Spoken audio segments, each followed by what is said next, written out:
وقتی که دلتنگ میشم و همراه تنهایی میرم، داغ دلم تازه میشه،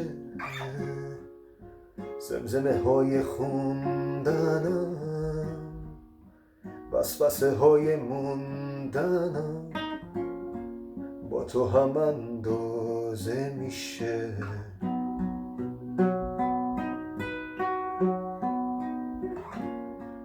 قد 1000 تا پنجره، تنهایی آواز میخونم، دارم با کی حرف میزنم، نمیدونم این روزا دنیا واسه من از خونمون کوچیک‌تره. کاش میتونستم بخونم قد 1000 تا پنجره. طلوع من وقتی غروب پر بزنه، موقع رفتن منه.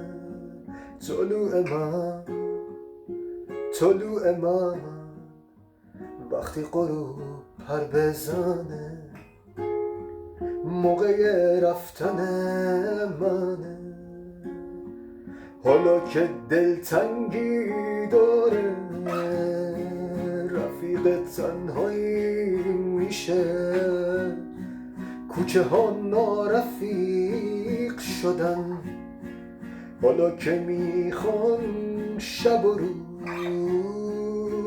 به هم دیگه دروغ بگن، ساعتام دقیق شدن. طلوع من وقتی غروب پر بزنه، موقع رفتن منه. طلوع